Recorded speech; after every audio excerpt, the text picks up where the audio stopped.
Chapter 6. Into the Forest. "I wish the McCready would hurry up and take all these people away," said Susan presently. "I'm getting horribly cramped.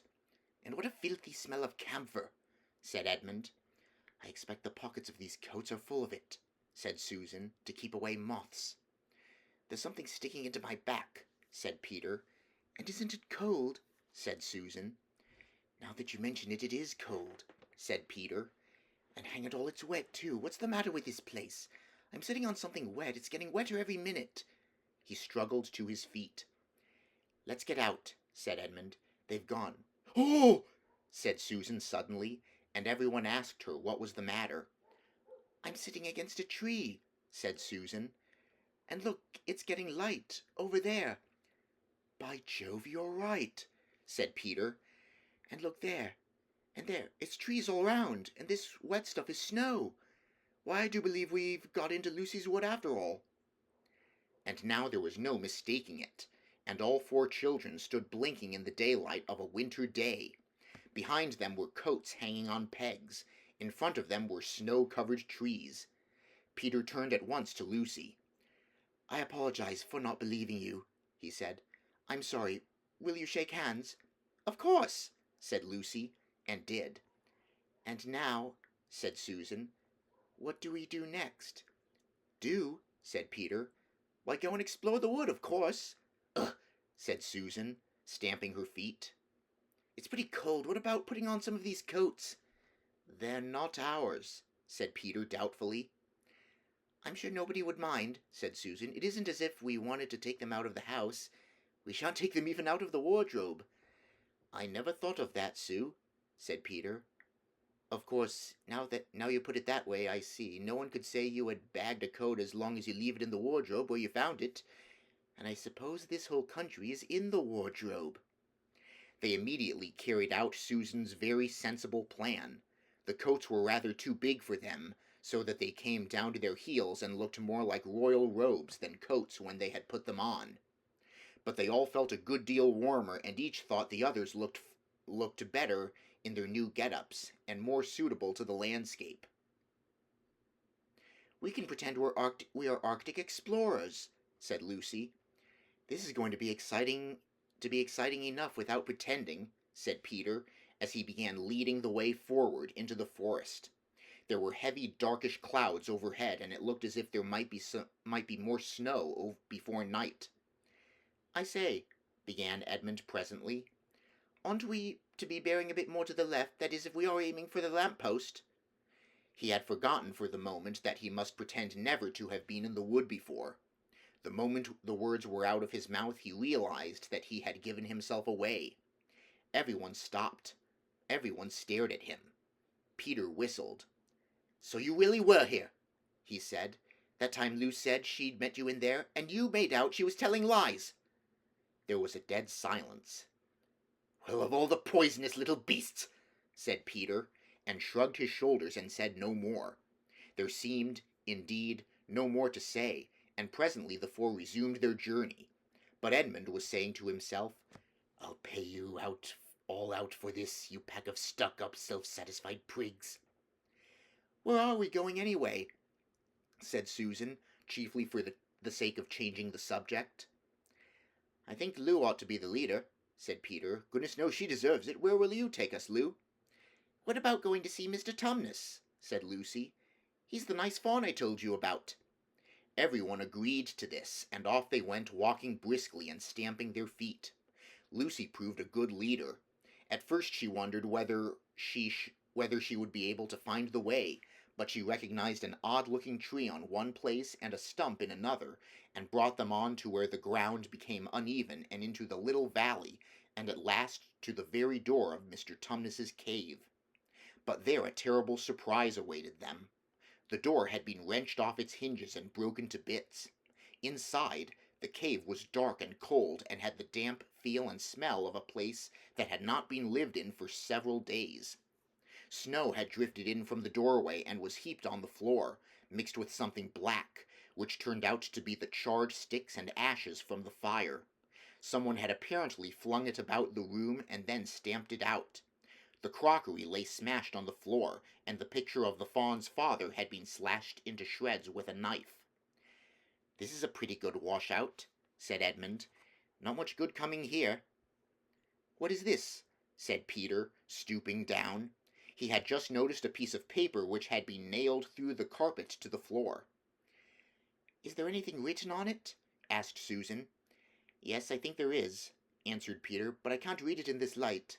Let's get out into the open air." They all went out in the daylight and crowded round Peter as he read out the following words. "The former occupant of these premises, the Fawn Tumnus, is under arrest and awaiting his trial on a charge of high treason against Her Imperial Majesty Jadis, Queen of Narnia, Chatelaine of Cair Paravel, Empress of the Lone Islands, etc., also of comforting her said Majesty's enemies, harboring spies and fraternizing with humans. Signed Mogrim, Captain of the Secret Police. Long live the Queen." The children stared at each other. "I don't know that I'm going to like this place after all," said Susan. "Who is this Queen, Lou?" said Peter. "Do you know anything about her?" "She isn't a real queen at all," answered Lucy. "She's a horrible witch, the White Witch. Everyone, all the wood people, hate her. She has made an enchantment over the whole country so that it is always winter here, and never Christmas." I wonder if there's any point in going on," said Susan. "I mean, it doesn't seem particularly safe here, and it looks as if it won't be much fun either. And it's getting colder every minute, and we've brought nothing to eat. What about just going home?" "Oh, but we can't," said Lucy suddenly. "Don't you see, we can't just go home, not after this. It is all on my account that the poor fawn has got into this trouble. He hid me from the witch and showed me the way back. That's what it means by comforting the Queen's enemies and fraternizing with humans. We simply must try to rescue him." "A lot we could do," said Edmund, "when we haven't even got anything to eat." "Shut up, you!" said Peter, who was still very angry with Edmund. "What do you think, Susan?" "I've a horrid feeling that Lou is right," said Susan. "I don't want to go a step further, and I wish we'd never come, but I think we must try to do something for Mr. whatever his name is. I mean the fawn." "That's what I feel too," said Peter. "I'm worried about having no food with us. I'd vote for going back and getting something from the larder, only there doesn't seem to be any certainty of getting into this country again when once you've got out of it. I think we'll have to go on." "So do I," said both the girls. "If only we knew where the poor chap was imprisoned," said Peter. They were all still wondering what to do next, when Lucy said, "Look, there's a robin with such a red breast. It's the first bird I've seen here. I say, I wonder, can birds talk in Narnia? It almost looks as if it wanted to say something to us." Then she turned to the robin and said, "Please, can you tell us where Tumnus the fawn has been taken to?" As she said this, she took a step towards the bird. It at once flew away, but only as far as to the next tree. There it perched and looked at them very hard, as if it understood all they had been saying. Almost without noticing that they had done so, the 4 children went a step or 2 nearer to it, and at this the robin flew away again to the next tree, and once more looked at them very hard. You couldn't have found a robin with a redder chest or a brighter eye. "Do you know," said Lucy, "I really believe he means us to follow him." "I've an idea he does," said Susan. "What do you think, Peter?" "Well, we might as well try it," answered Peter. The robin appeared to understand the matter thoroughly. It kept going from tree to tree, always a few yards ahead of them, but always so near that they could easily follow it.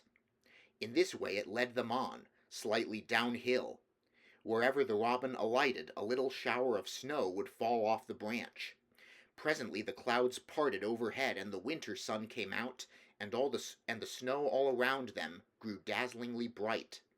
They had been traveling in this way for about half an hour, with the 2 girls in front, when Edmund said to Peter, "If you're still not too high and mighty to talk to me, I've something to say which you'd better listen to." "What is it?" asked Peter. "Hush, not so loud," said Edmund. "There's no good frightening the girls, but have you realized what we're doing?" "What?" said Peter, lowering his voice to a whisper. "We're following a guide we know nothing about. How do we know which side that bird is on?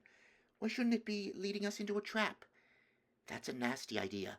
Still, a robin, you know, the good birds in all the stories I've ever read. I'm sure a robin wouldn't be on the wrong side. If it comes to that, which is the right side? How do we know that the fawns are in the right and the queen, yes, I know we've been told she's a witch, is in the wrong? We don't really know anything about either. The fawn saved Lucy. He said he did, but how do we know? And there's another thing, too. Has anyone the least idea of the way home from here? Great Scott, said Peter. I hadn't thought of that. And no chance of dinner either, said Edmund.